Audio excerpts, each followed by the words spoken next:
34 Pacific Drive.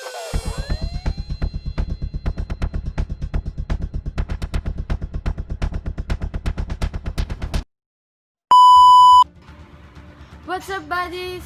Our today's video is about a crime mapping and a certain serial killer and who might be the next target and where is the future crime might happen. And now we are going to use pin mapping.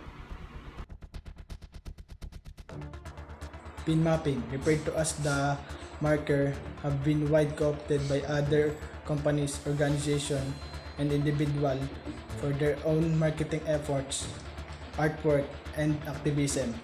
In both digital and physical representation, the pin is often used to symbolize mapping software and the technology industry as a whole. James Alstrap Rasmussen is a Danish inventor, designer, and a software developer. He is the co-founder of Prosecure to Google Maps. He designed the Google Maps prior to the launch in 2005. He wanted the pin to accurately mark a point to the map without obscuring the location. The main body of the pin is circular to the top, but tapers a point to the bottom, forming an inverted teardrop shape. A drop shadow extends from the point at the bottom, giving a three-dimensional look. The GIS application that we use is the GPS area measurement, the GPS perimeter application, or the GPS land measurement. It is a smart tool application that calculates the field measurement directly from maps. Users has a lot of options to calculate in units, meters, feet, and miles.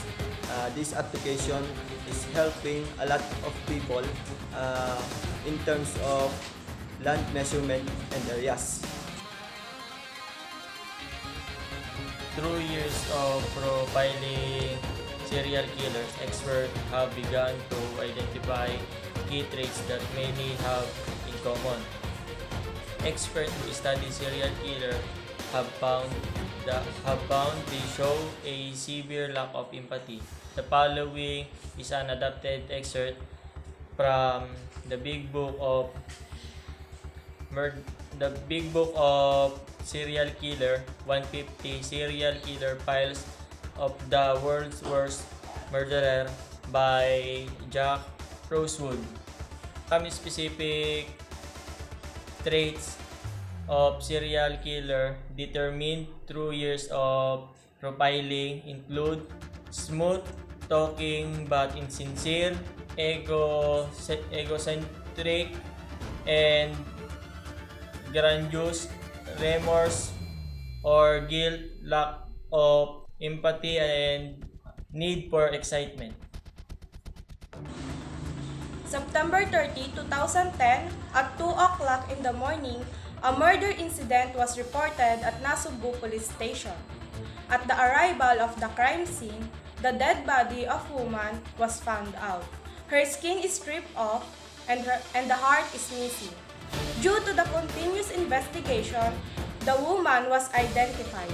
The first victim was Stephanie Hernandez, 28 years old, a waitress at Perlas Bar in Wawak, Nasugbu, Batangas, and her hair was dyed in color blue.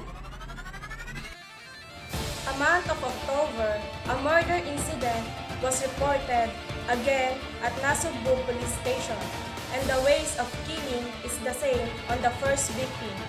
The skin is stripped off and the heart is missing. The next victim was Rose Lopez, 25 years old, a prostitute in Sinigno Bar located in Natipuan, Nasugbu, Batangas, and her hair dyed in color green. The next was Chloe Villarreal, 30 years old, manager at Thankyou Bar located in Looc, Nasugbu, Batangas, and her hair dyed in color gray. The next victim was Yesha Padua, 29 years old, a dancer at Alas Bar located in Talanga, Nasugbu, Batangas, and her hair dyed in color red. The next was Lani De Sosa, 28 years old, a waitress at Central Bar located in Barangay Utod, Nasugbu, Batangas, and her hair dyed in color of rainbow. Due to the incidents reported to the police station, the police conducted an uplan to determine where and who will be the next victim. Through pin mapping and with the help of GIS application, the police found out the next location of the bar that the killer could go to. Due to the upland, the suspect was caught and luckily, the last victim would-be was rescued from the hands of the serial killer. Katrina Atienza, 29 years old, a prostitute in Ready Bar located in Wawa, Nasugbu, Batangas, and her hair dyed in color of violet. The 6 victims worked at bar house at the vicinity of Nasugbu, namely Perlas, Thankyou, Ready, Alas, Central, and Sinigma Bar. The suspect was caught and is now under the custody of Nasugbu Police Station. Gilbert Villanueva was a Filipino serial killer and sex offender who committed the 7 murder and dismemberment of 7 women from 1992 to 2018.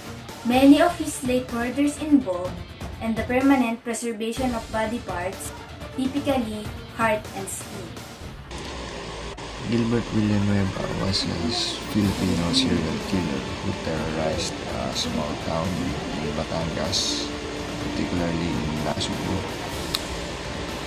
His modus was to take prostitutes from bars in which they work. He prefers women who are skinny and have hair color, and most of them are prostitutes.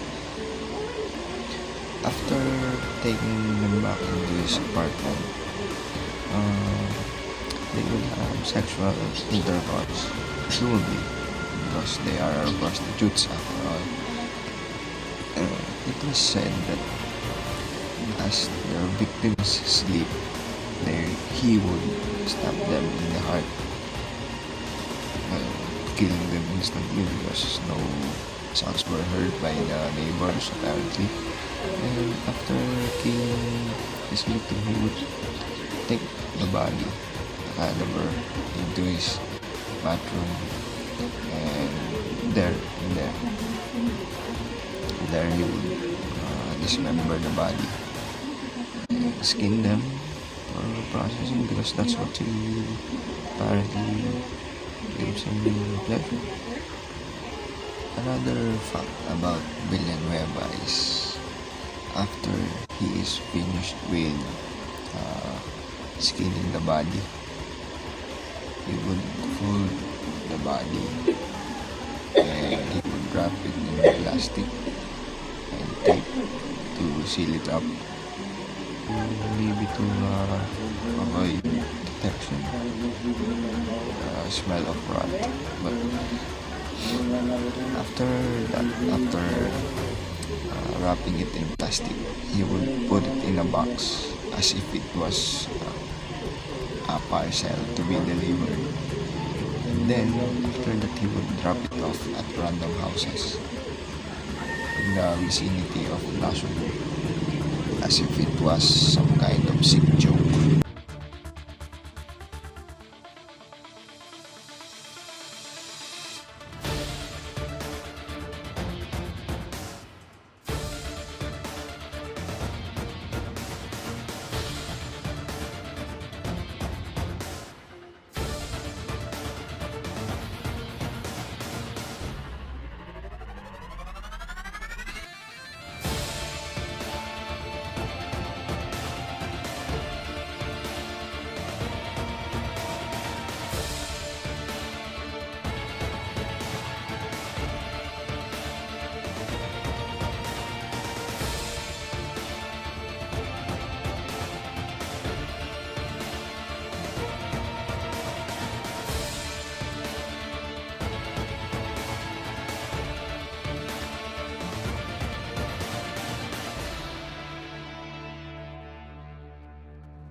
34 Pacific Drive.